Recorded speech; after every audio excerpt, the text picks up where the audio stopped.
Next up on the number one tee.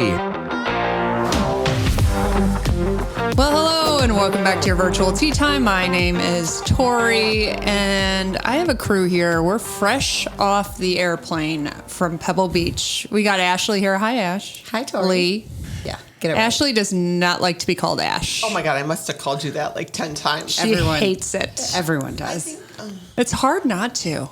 I just want to be like, hey, Ash. Hey, Ashley. Lee. It sounds like a dog. Like, come here, Ash. Okay. All right. We have Everardo here. Hi, Everardo. Good morning. Good morning. For those of you who don't know Everardo, you obviously haven't been to one of our events because Everardo's been with us since 2022 Desert Classics. So he's done both DCs. He's been to Pinehurst with us, Scotland, and Sante Bay, and now Pebble Beach. Wow. It's an amazing experience. It is, but you are the perfect gentleman to be there with us. Thank you. I mean, between what, 16 to 200 women, and Everardo fits in perfectly. I'll take that as a good compliment. Yeah. I grew up with sisters, though, so maybe that's it. That might help. And then finally we got Al. Hi, Al. Al and Ash. Watch out, we have our new podcast. We sing. All we do is sing. And here we go for the podcast. Yes, I've been known to sing, at random times. So we got back on Saturday. Today is Monday that we're recording. What did everyone do yesterday? 500 loads of laundry. Oh my gosh. There was laundry everywhere. I had and a it was pile. from me. It was? Yeah, it wasn't. Murray did all the laundry himself, meaning his loads. And then I had like 20 loads of laundry. Oh my God. I don't even know how that's possible. You don't have any kids at home anymore. No. Wait, so Murray did his own laundry, but then passed on your laundry? No. I told him, just let me do it. Because I had like golf pants and golf skirts. Yeah, and you I don't like to put them in the dryer, and I like to hang them up. And yeah, you have a there's system. skinny pants, fat pants, so you don't want to put the skinny pants in the dryer. Yeah. I get it. It's important details. We also travel with, 8 pairs of jeans for a 4-day trip?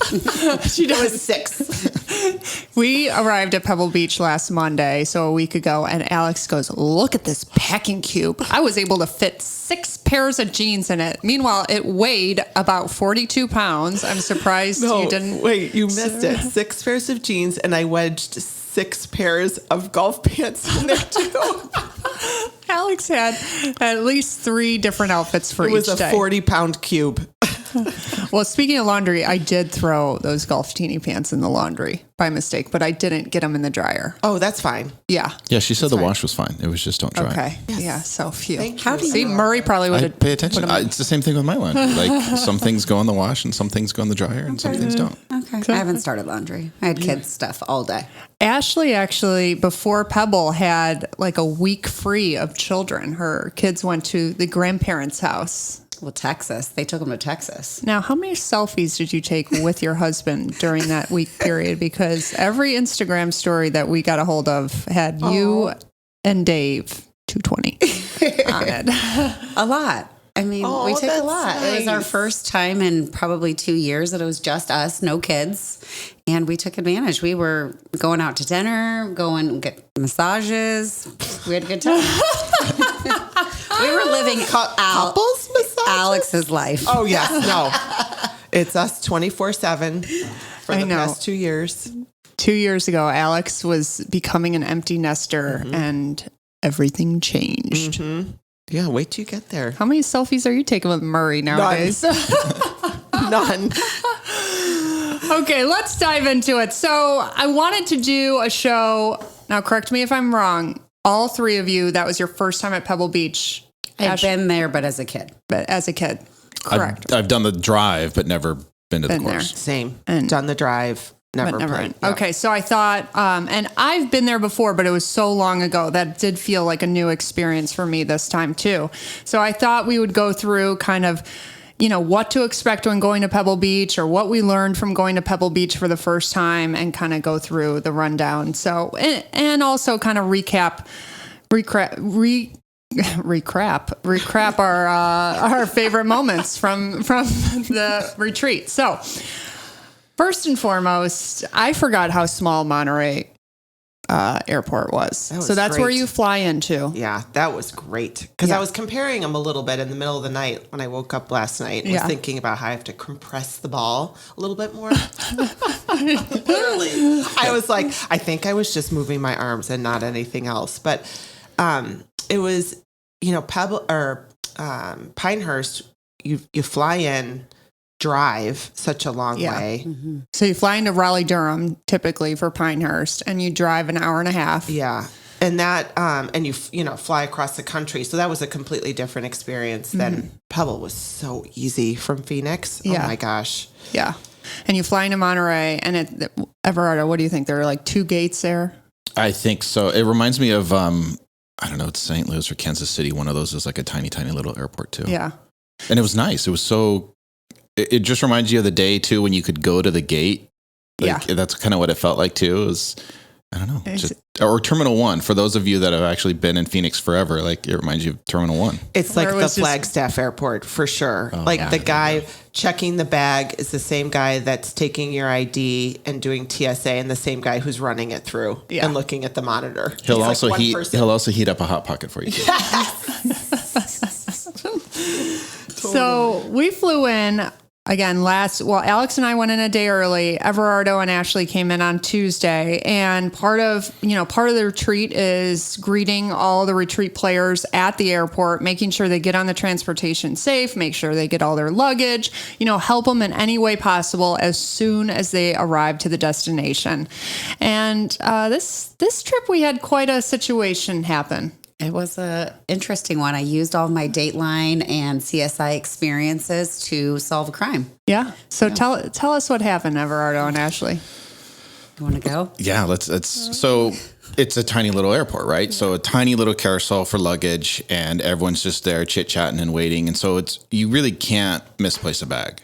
And so one of the ladies, Suzanne, is waiting for her bag, and we're all chit-chatting and getting to know each other and hugs and everything like that. And then she just keeps spinning around in circles, and she's like, I don't see my bag. I've never seen it. And it's such a small carousel too that it doesn't like revolve all the way around. Like it comes out of one door of the wall, navigates for 10 feet, and then goes back inside the wall again.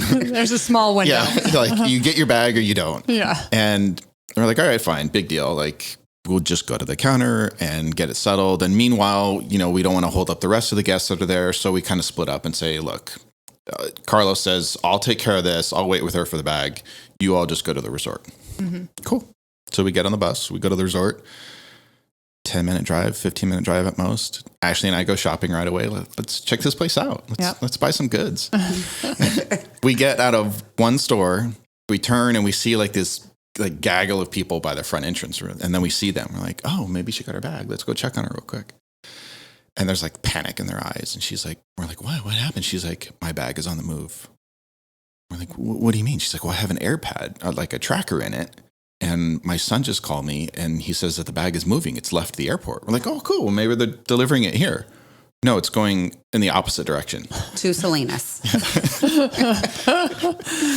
And for those who've never been in that area, like Salinas is pure farm country. It's not like Buddy the Elf walking into this magical wonderland and walking through the Lincoln Tunnel and there's New York. That's like a great analogy. Wow. Yeah. Wow. Okay. Yeah. So we're like, does anyone want to go with us? And we're like, heck yeah, we do. Ashley and I just like bolt up. We're like, yeah, let's go. Like, come on, let's load up. So we get 4 people in the rental vehicle. And we start heading off to Salinas, which is at this point, like with traffic and everything, about 25 minutes away to 30 minutes away. Yeah, we're like 12 miles from the bag. It's stopped at a coffee shop. So we have a location where we're headed. So we've got it on GPS. We are doing Google Map searches to see what's in the area. We know that there's like a coffee shop and a laundromat, so we knew what we were heading into, and we have a whole plan. Like we are going, we've got cell phones and iPads going and people calling in, and we get about 3 miles from it, and we are like ready to go. Like, who's getting out of the car first? Who's going into the building? Like, we have a plan. And 3 miles out, it starts moving. And so we're like, oh crap, like what do we do? Well, naturally, you follow it. So we keep following it even farther into Salinas, another, I think, 10 miles. Yeah, about. And it goes to a warehouse. And that's when the plan quickly changed. We weren't going to send Everardo in. We there's 3 of us from Scottsdale area, Phoenix area. We're not going into this warehouse, which Lord only knows what's going on in there. We've concocted a plan that it's a Ponzi scheme. There are, hundreds of thousands of bags in there. We're going to get, that they're stealing from the airport. Correct. Yep. And we busted this. Yeah. So we sit out there for a while. We decide not to go in, and we decide to call the police. And so we call the police.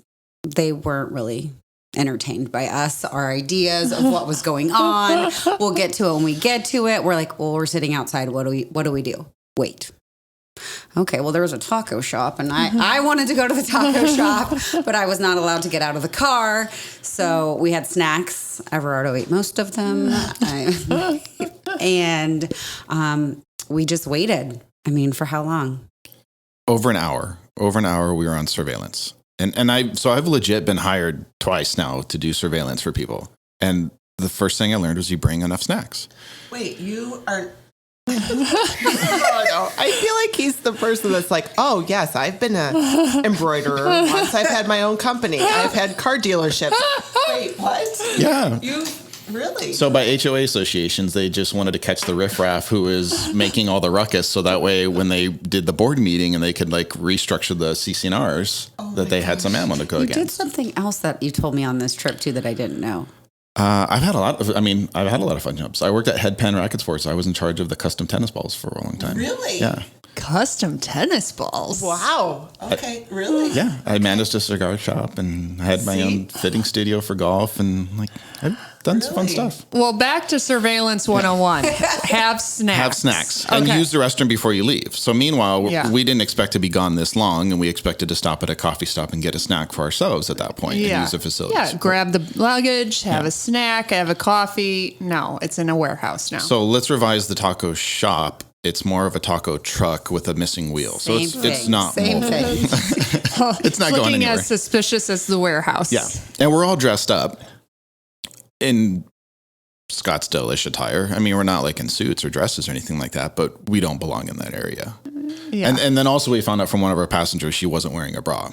Well, so it was her suitcase. So we thought it was her golf. Like when people were texting us, we thought it was her golf clubs, but it really was her suitcase. Yeah. Oh, you forgot the cliffhanger of the whole thing. Yeah. What? Oh. So we're sitting around the hay and we're telling the story to a bunch of girls who hadn't heard the story. And Tori's like, wait, I got to start off with the cliffhanger. I'm just going to give you this nugget of information before we actually tell the story. Yeah. So she gets done playing around the golf with you, Al, gets off the course of Monterey Peninsula, looks at her phone and sees that the last text message she has from Ashley is, I'm calling the police. Yeah. Ooh. And I'm like, really? Okay, because this is when they had just arrived. I'm like, okay, this trip's beginning now. Well, she actually said, what did Ashley do? Really her first thought. But we're sitting outside this warehouse, and meanwhile, Suzanne's phone isn't working on the tracking. So she has to rely on her son and her husband who are back home in Phoenix because they have a better connection or somehow it's syncing to their devices better, not hers. Mm-hmm. If anyone knows AirTags, they don't work. They don't have like their own little GPS. They rely on other cell phones in the area to kind of triangulate their location. Oh, no. So I did not know that. As we're watching it on her iPad, that's tethered to her phone that's getting crappy reception. Like we're not really getting like these constant updates of where this thing is. And so we see it moving from the warehouse to across the street where the taco truck is. Meanwhile, I'm taking photos of every vehicle that's coming in and out of the warehouse. Surveillance 101. Yep. Start taking photos. So then we're like, well, drive up by the taco truck because we need a better vantage point. So we drive a little bit past it, kind of like inch towards it, like totally inconspicuous, right? Yeah. And we see a shady van there. Like, well, that's got to be it. That's the van that the Ponzi scheme uses to shuttle the luggage from the airport to the warehouse. And then they're probably going to like strip it down, take the valuables, and then return it back to the airport. It wasn't the van. And then a couple of minutes later, we see it move back to the warehouse. And we're like, all right, we'll drive back across the street and wait for it. Meanwhile, the two girls in the back seat have 3 phone calls going, one with the sheriff's department, one with the local police department, who's trying to transfer you to the sheriff's department. Meanwhile, the sheriff's department doesn't care and wants to transfer you to anyone else. And they were literally transferred to the same people back and forth. Yeah. They had no interest. How aggravating. And so finally, there's an update and it says the bag is moving again. Okay, well, we know that. We've been watching it. Well, not watching the bag, but we've been watching out for it. Well, now it's moving back towards the airport.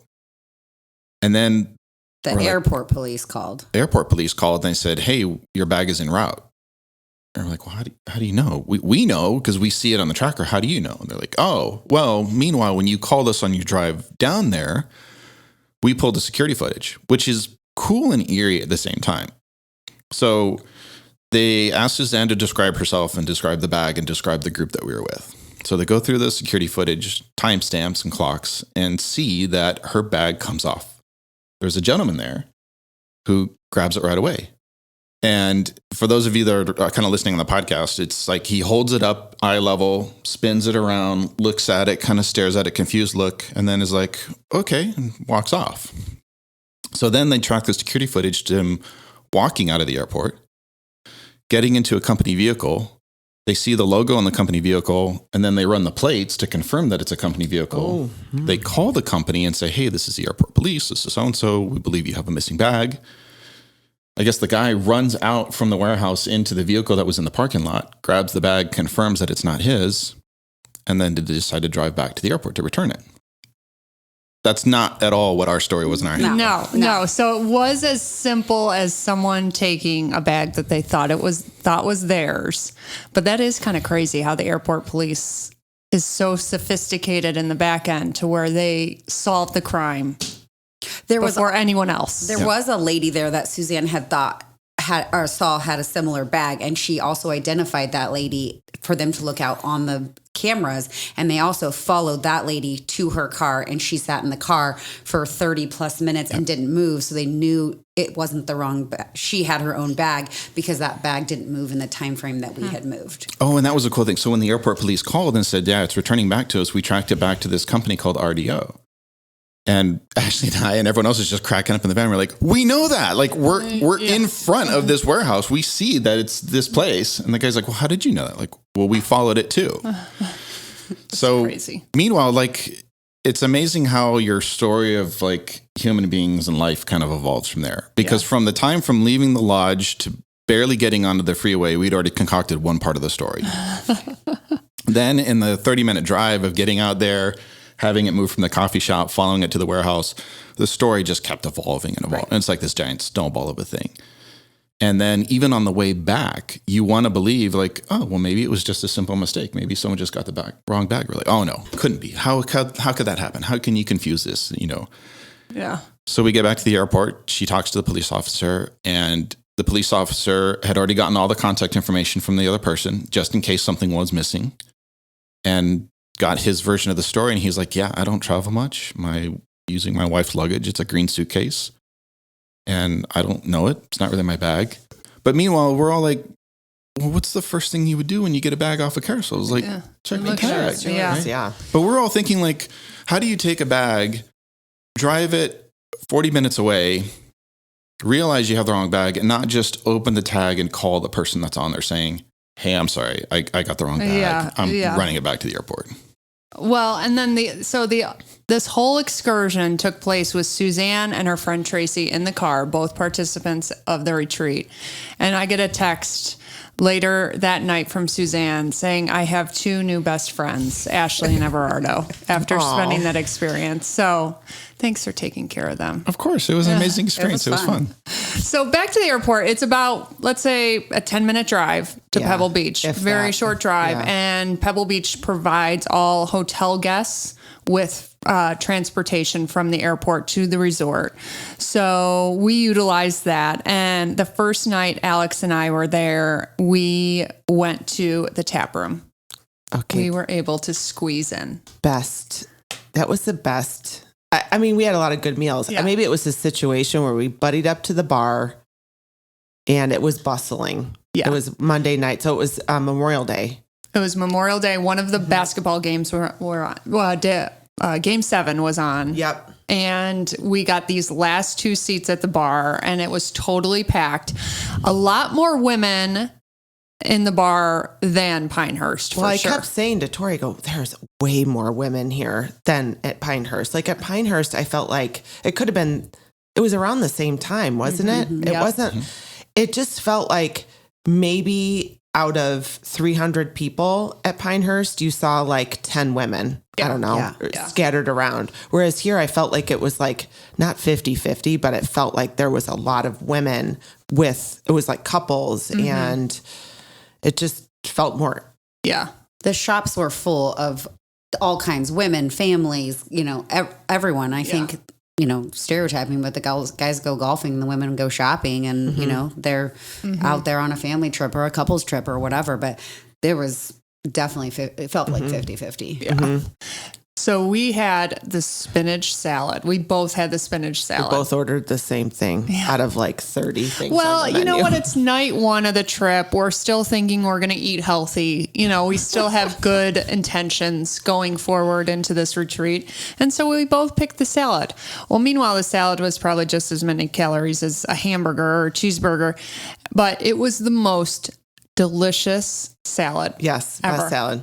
It's Chicken called spinach yeah, salad or and something. it's warm, yeah. something. And it was so good. Now, meanwhile, I posted a picture of the tap room menu onto my Instagram stories, and I got a lot more suggestions. A lot of people said the spinach artichoke muffin, spinach artichoke dip, and then like the zucchini muffin. I don't know where that came from, but I mean, a lot. They wanted the dessert. What was it? A butter coconut cake or something? Yeah, something like that. So, which again, first night we didn't have dessert. nope, we didn't have dessert on that first night. Now, fast forward. Oh yeah, Night 2, we had every dessert.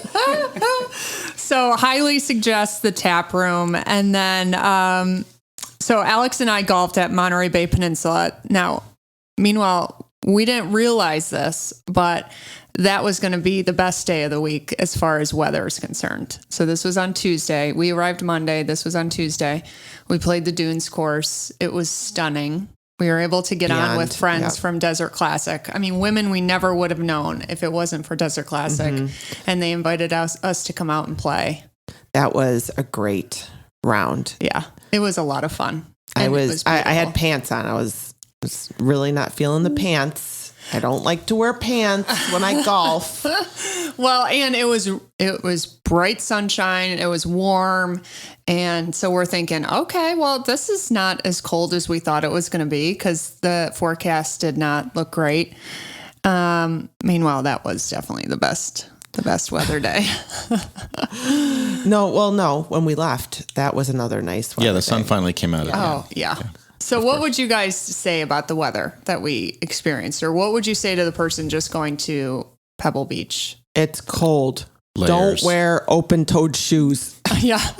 Run all flip-flops. I did bring open-toed shoes for nighttime, and it's like, no, that's not going to work. Lots of layers, lots of flexible layers if you're going to play golf too. Mm-hmm. Yeah. The nights get cold. I mean, even the day, if it doesn't burn off, it's cold. Yeah. Really. And by cold. 5, if you're still golfing, which again, the rounds were so long. It wasn't a big deal. It wasn't like, oh my God, this is the worst, but it was really long rounds. It was much cooler, like right around 5 o'clock that you notice there's a shift. So even if it was warmer by 5, it was freezing. Yeah. And I mean, it's bright out or it's light enough out up until easily 8 o'clock, probably 9 o'clock to continue playing golf. And the guy was telling me that normal pace of play at Pebble, which I assume is kind of the same at Spyglass, is 5.5 hours. That's the normal pace of play. And our rounds at both courses inched towards 6 hours. But you weren't waiting.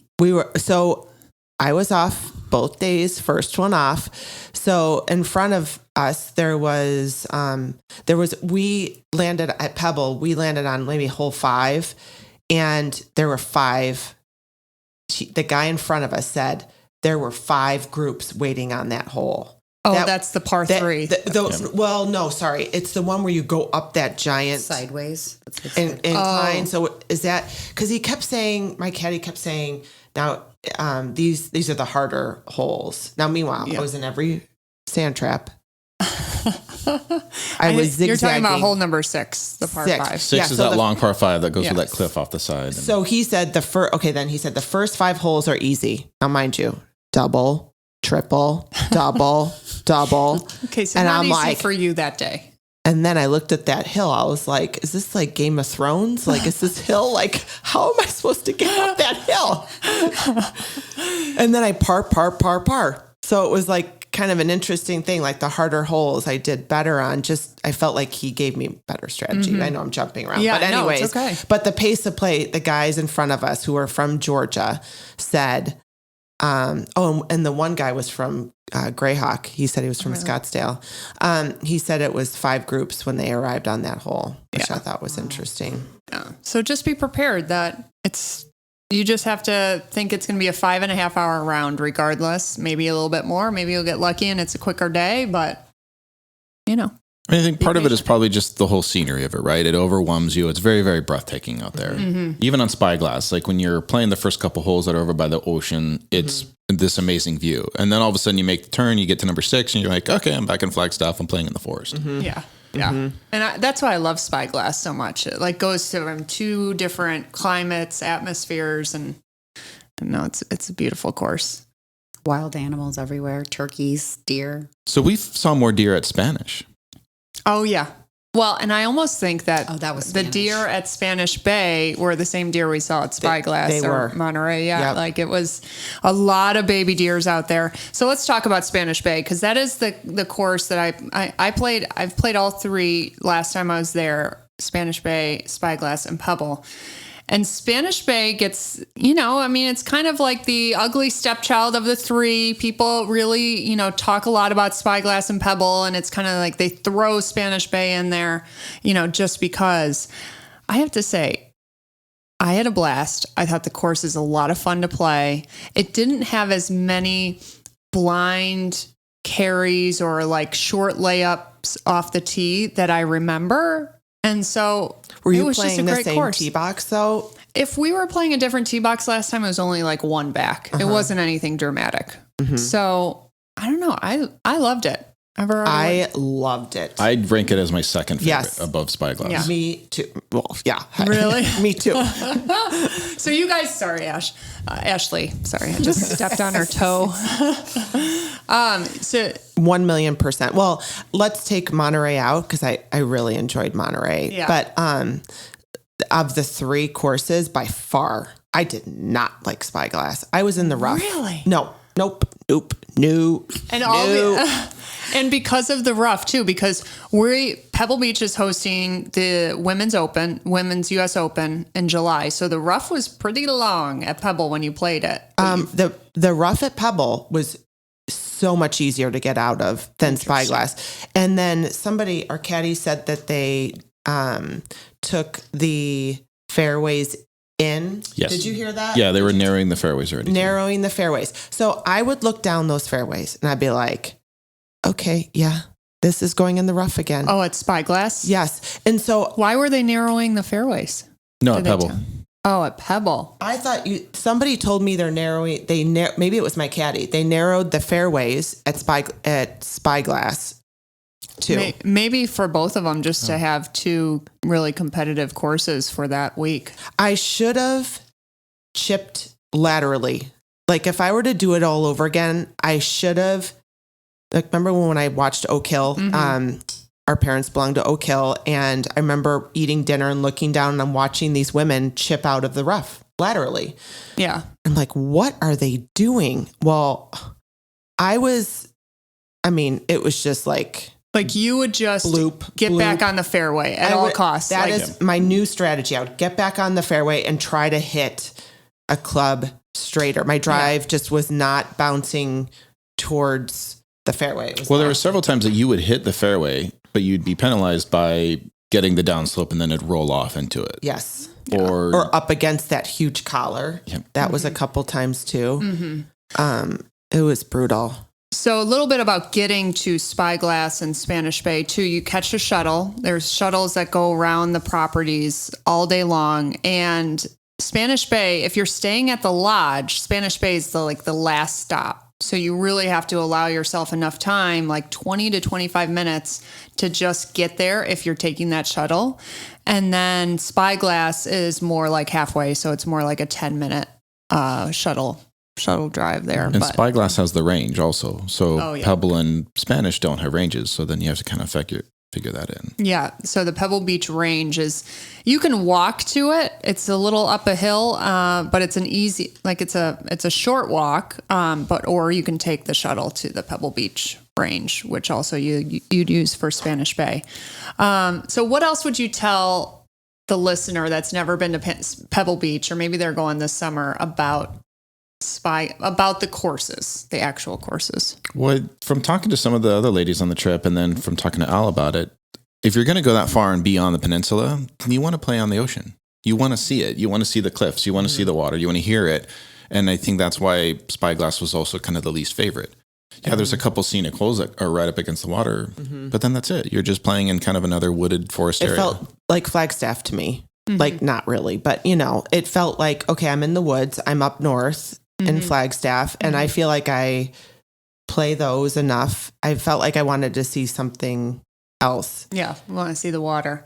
And it is, I think it's pretty common that people say that Spyglass is the hardest course out of the three. For but sure. you do need plenty of clothing and layers. And then maybe a couple of varieties of hats, because there's a couple holes on our day at Spanish and then a couple on Pebble where you're getting a lot of mist. You had a hat, didn't you? I remember you bringing out I'm like, dang, we didn't bring beanies. Oh, that's what you mean. Yeah. Yeah, Beanies. like a beanie. Oh, Because yeah, the weather yeah. does change so quickly. Like at Pebble, when you're playing along the ocean and you're at all the way through 7 and you're going that way, or teeing off on 8. Well, by the time you tee off at 10 and you're going straight up the mountain back into the hills, like it kind of gets warmer back there again. 11T is kind of like really well protected from wind and everything, and you're fine for a while. And then you come right back down on 17 back into the water, and 17 and 18 are cold. If I were again. to go again, I would definitely pack more cashmere sweaters. Like that is, I feel like what I was missing. I had one, and I wore it every day. Yeah. I had 6 pairs of jeans, but I only had one cashmere sweater. And for those of you, I only wore 2 jeans, 3. And also a little nugget, she doesn't wear dirty jeans. So No. the second that she puts one pair on, she will not be wearing, I don't reuse clothes. So that's why I had Jackets too? 30 loads of laundry. No, nothing. Well, that was part of our bet from playing at Spanish when we did a little team competition, was if our team won, if Carrie and I won, Alix would have to wear a pair of jeans 2 days in a row. Did you win? And she really pulled it out. Yeah. She got nervous. I was wearing that cashmere sweater. I got home. I actually just dropped it off at the dry cleaner. Yeah, it's a great sweater. And I agree with that too. I would have brought more sweaters too. Yeah, the sweater situation. I packed wrong. I wasn't golfing, but I packed all wrong. Yeah. Yeah. You have to do it once. We were close. And again, beanies. I feel like the night that Alix and I arrived, it was so cold on Monday night. And I thought, can I ask Ashley to go to my house and go in the garage and get all the beanies that we have for the Ireland trip? And we'll just bring those too. And I was like, there's no time, because I think you were leaving early in the morning. But I thought about it. I was like, if I could give away all those beanies that are going to be for the Ireland retreat for this, they'll use them. I forgot. And just FYI, there were no beanies there. Yes, there were. We both to buy. They were not cute. Not cute ones. No, I got the cutest They were one. bad. Desperation ones. They were ones where you're like, oh my gosh, I'll never wear this again. Yeah. Yeah, that. Yeah. I don't know. We want color. Bad colors, low pom-pom. Not like Scotland. Scotland had a lot of those. Yeah. Well, and can you imagine because the Ireland ones are the navy with the pink pom. It would have looked perfect. Bummer. Yeah. So miss. bring some beanies. All right. So we skipped over Hayes Place, which is the short course. So what we did, everyone arrived Wednesday afternoon, and as an icebreaker, we played Hayes Place, which is a short course. What do you think of it, Al? I loved Especially it. comparing it to Pinehurst. I was in the group that Beth had a hole-in-one. Oh, yes. I forgot about the hole-in-ones. No, and Beth, it was really funny. She is funny. So Beth and I are playing, and we're against each other. So we have our partners too, but we're against each other. And she is so easygoing. Oh, don't worry. What are we going in for? 10? No problem. And I'm super competitive, but we get up to this, maybe it's 6, I think. Did she get it? 5. Five. So it's a blind shot. So she hits first and the three of us hit after. So we get all up there and there's 3 balls scattered all over the place. She's like, where is my ball? I know it's up here somewhere. And she is looking everywhere. And now, mind you, it is a postage stamp. It's not like a huge green. It's a postage tiny. stamp. She's looking, I go, hey, did you look in the hole? She looked at it and she jumped up. Literally, she jumped in the air and goes, ah! Screamed. And it was in the hole. Yeah. Hole in one. And that was her first hole in one. And there will be some negative Nellies that say because it was a par 3 course, it doesn't count. But I don't give a shit. You know what? It does count. She got her hole in one. She was so excited. And before we started off, the guy that was what the starter was saying, okay, if anyone gets a hole in one, let us know. And we have a commemorative Token. Yeah. Yeah. So it counts. So Absolutely counts. So what's cool too is so all the holes on the hay after it got redesigned by Tiger and his group was kind of named after a particular player or a shot or something that's memorable with the course, right? Hole number 5 is dedicated to women's golf. Yeah. You know what? Great. You are like a factoid of information. Listen, Like, I'm like a young Cliff Clavin. He's taking photos and he's taking it all in. Okay. he has spreadsheets upon spreadsheets. And my book. Remember, don't forget the book. Oh my God, yes. Okay, so Al has to leave in about 5 minutes. So I just want to touch base with her about the caddies because I know you wanted to talk about caddies. So each round, well, not at Monterey, but at Spanish Bay, Spyglass, and Pebble, there were double bag caddies for both. And actually, you know, I'm thinking it's going to be like Ireland and Scotland. Like they're going to be carrying both bags. They do, since what's different about Pebble is that they have carts there. If you go to Scotland and Ireland, there are no carts to be seen. No. They're never an option. And even Pinehurst.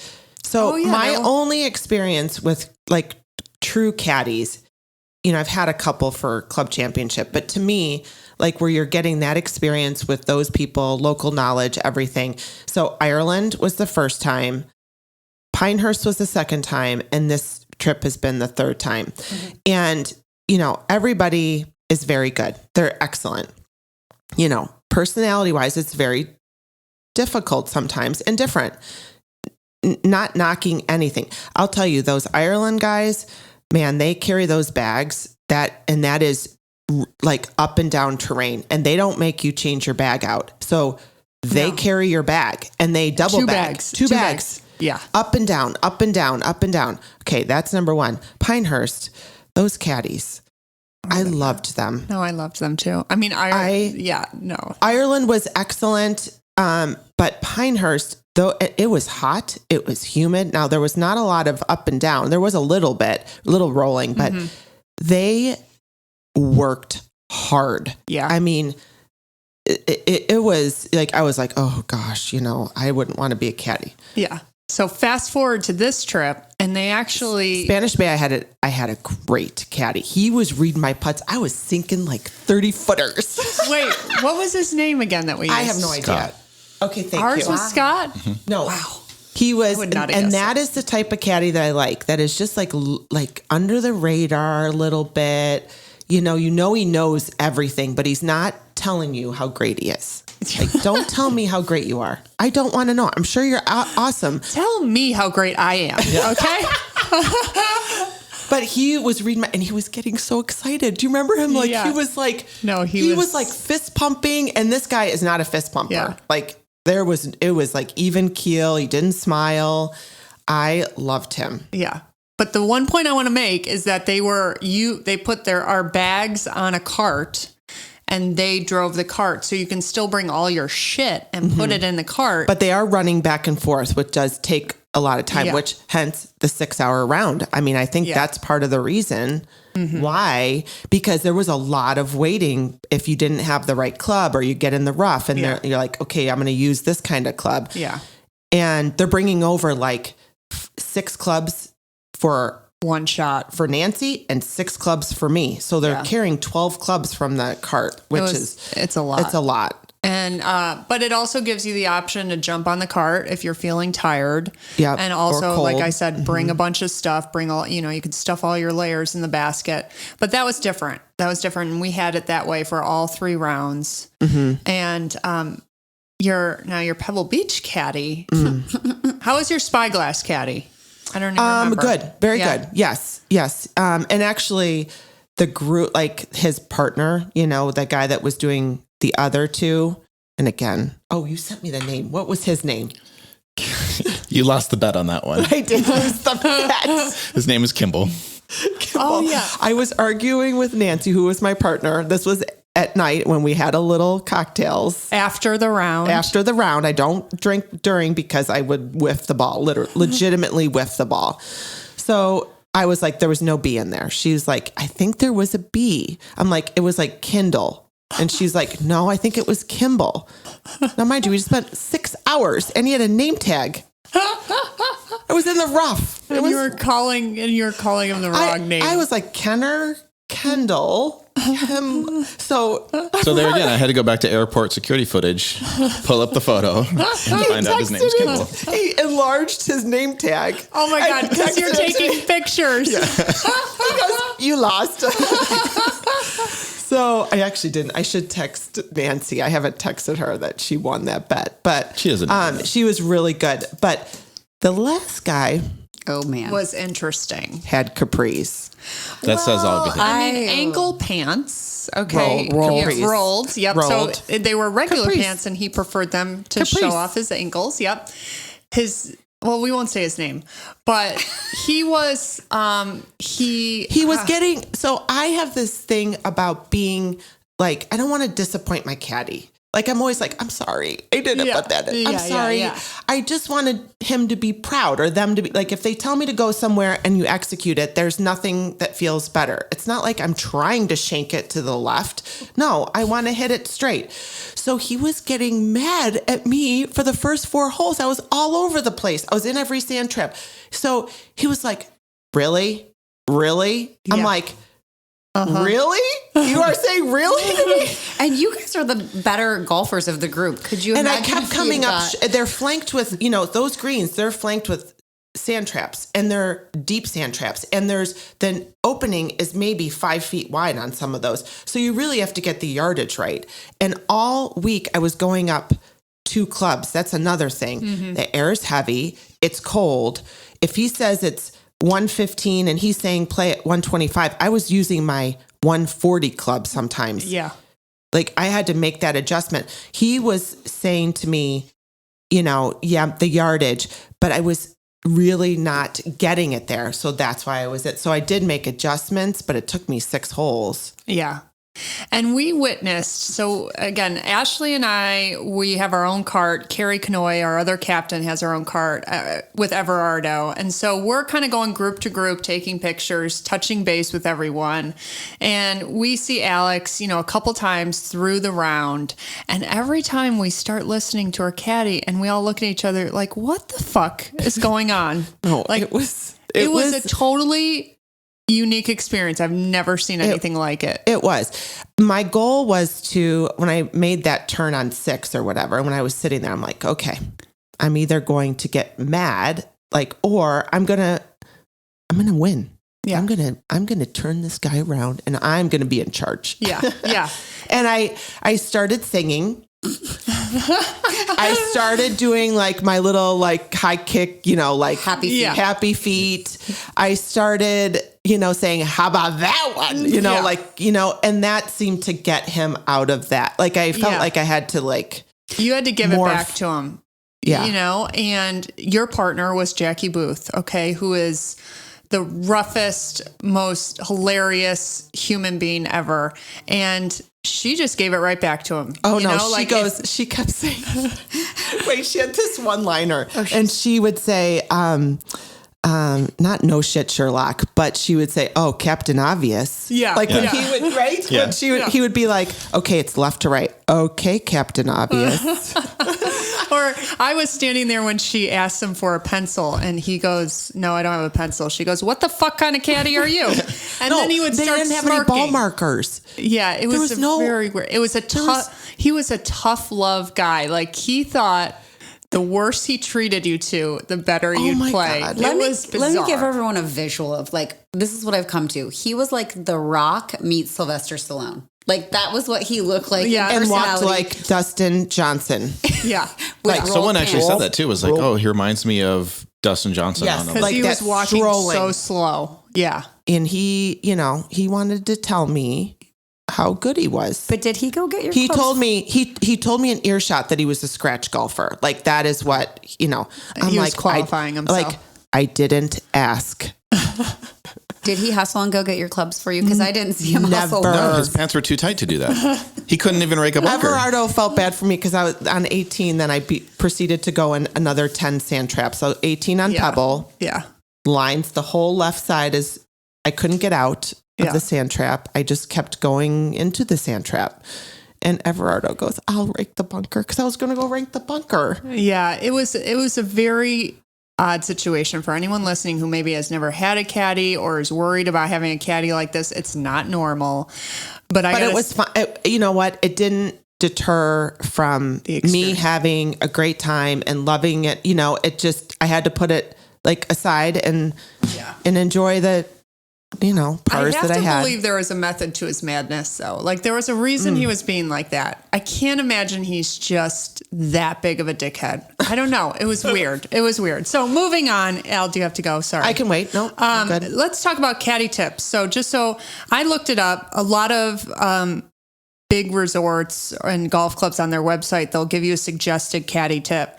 And at Pebble Beach, it said between $75 and $100. So I told all the participants, like, tip all your caddies a minimum of $100. And if you want to go further from there, because you liked them so much or you think that they deserved it, go further. But that was kind of what we were tipping. And that was per person. Yeah, it was nice to have that guide. I know that I've been in pro shops where you ask and do not. I think they should just say, what is the minimum? And that is for basic service, and the range, you know. So that is what we were tipping them. We did end up going to Carmel. What was Carmel like? I didn't make it there other than It was going busy. to the pocket. It was really busy. So this is another little tidbit that you don't really know about that much. Well, on the ride from the airport to the hotel, the driver from Pebble said, because you're staying at the lodge, we offer the Lexus experience if you should want one. And I'm like, oh, what's that? For 2 hours, you can drive a Lexus for free. You just have to sign up and make sure it's available. So the last day, we signed up for a Lexus. I was going to take the girls to Carmel and drive back. I had to, do some other things too, which shipping and all that stuff, whatever. But they bring around a 2-seater coupe. Oh no, they did. I Yes. didn't realize this. Could you imagine if we You know had all that been yellow there one waiting? that was sitting out there on display that looked like, I it was like did a it. turbo rocket Yeah, that was it. in white. Okay, so I that was the couldn't- I couldn't- Lexus experience. Was 2 doors. Yeah, Two- so two- I had Deborah Scott and Trisha Vamos, and Deborah, who's 6 feet tall, Yeah. she was in the front, and Trisha barely fit in the back. So it was fun, but I couldn't figure out the gear shift. They're like, yeah, we'll give you a tutorial, and then they left. I'm like, okay. Deborah's like, I'll tell you how to do it. So it was great. That was nice. We utilized that. Because Pinehurst had the BMWs, right? I Or think something so. like that. Yeah. Kind of they similar did. Probably the experience. same experience. We never went in Pinehurst. It was nonstop. We never even had time to. Carmel shopping looked really nice, though. Was it? That was fun. We had a good time. We actually had the same Uber driver going there and returning. Oh, really? Yeah. Did he just sit? I think he just sits there then. 'Cause- I don't know, but he remembered us because the hand being slammed in the door. Oh yes, there was a hand slammed in the door. So when I booked the Uber on the way back, and I'm like, oh my God, it's the same one. He goes, how's the hand? Oh, the hand slamming was in the way there. Yes. I thought it was on the way back. Nope, on the way there. How much time did you spend in Carmel? About 2 hours. And did you get to most of the stores, or do you need more time? No, you need more There time. was You a need more- lot. Yeah, there's there a was a ton. lot of stores. And there's a lot of stores there's a lot of art galleries, and then there's like the tchotchke stores, but then there's like legit shopping. And it's only about an 8-minute drive. Yeah. I mean, it's really, really good. We ate at the Pocket too there. And when we were driving up, Nancy said that was my partner. That was, she said that they have residences there. Did you guys hear that? So she did a little research on that restaurant, and apparently they have residents there that you can rent. Oh, wow. there on like in that little restaurant compound. Interesting. Mm-hmm. Okay, what else? We got to remind everyone too that we not only had a hole-in-one at Hayes Place, but we had a hole-in-one at Spyglass. Julie D got one on number 5. Again, both of them were on number 5, and it was insane. We were looking to do a trifecta with one at Pebble, And it was too. windy that for that par 3 too. Yeah. It wasn't like it was like a calm day too. Yeah. So. And they saw it too, so that was fun. Yeah. Unfortunately, the 3 of us were like 2 holes up, but we could hear the scream, and it was quite something. Oh, what else am I missing? I do feel like the bond between the women on this trip was strong. We had, just for some details, we had 6 single players sign up. So we had 20 players total. 6 of them were complete singles. Met everyone for the first time there. The average handicap index was 16.5. We had 6 players over a 20 index and 4 players below a 10 index.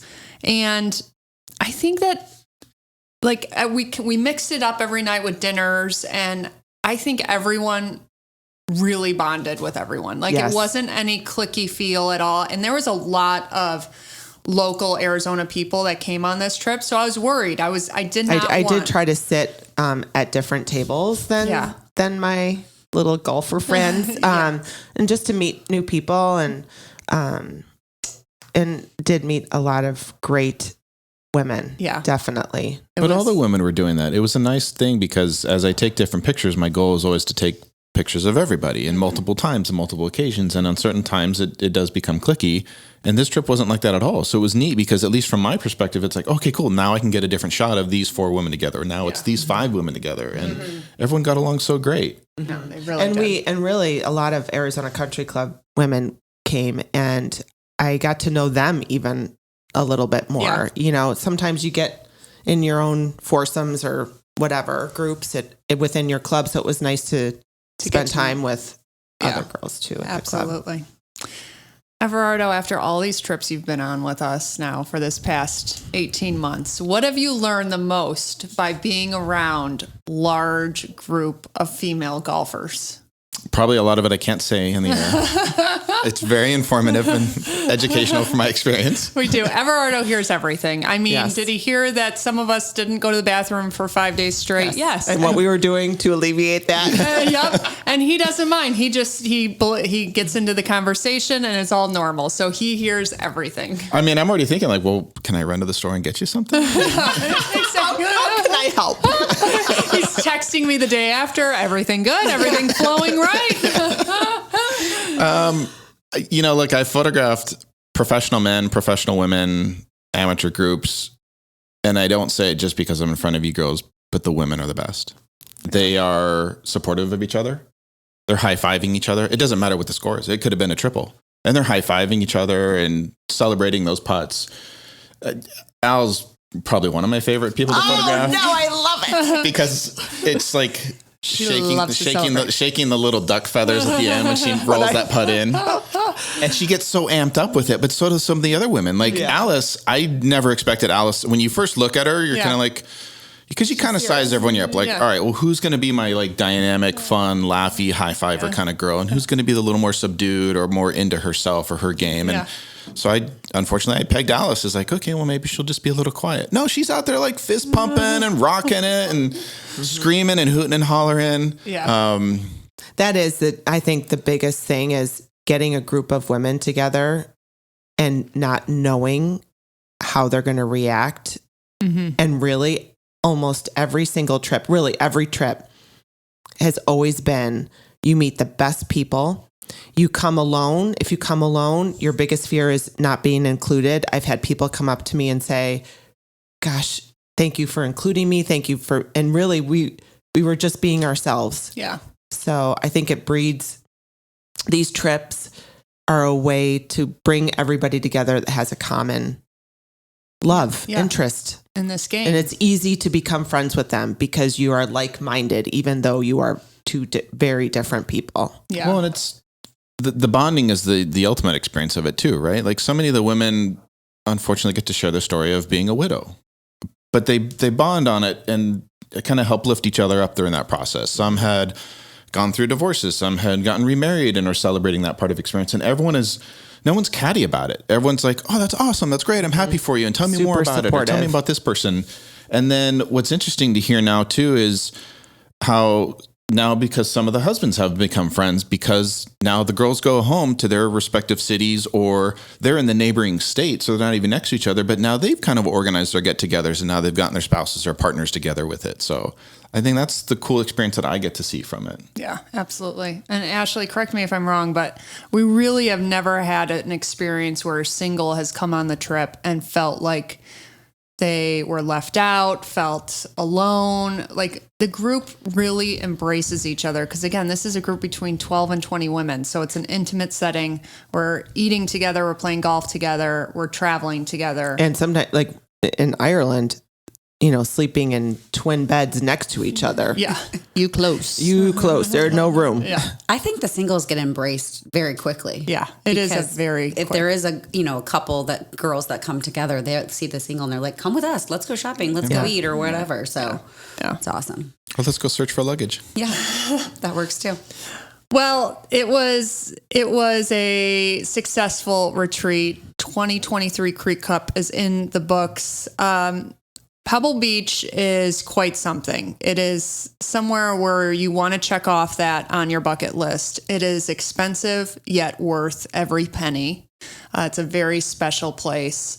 And whether you're going with a group of girls or you're going on a couples trip or whatever, it's worth it. So I highly suggest making that a part of your things to do in the future. So I agree. Yeah. Do you think you're going to get Murray there, Alix? Every trip, it's like, can we manage to get Murray? I think he really wants to go to Pebble. I think he would do better at Pinehurst, but I think he really wants to go to Pebble, and I'm going to try. Brace it. Yeah. Sorry. And the lodge, we stayed at the lodge, and it was spectacular. The rooms are gorgeous. So I just wanted to touch on that. Awesome. All right. Thanks, guys, for joining us. And until next time. Be sure to check out the show notes for all the details on today's show. If you haven't already, please give a 5-star written review on your favorite podcast platform, or even screenshot this episode and send it to your golf buddies. Thank you so much for listening, and I'll catch you on the first tee in a couple days.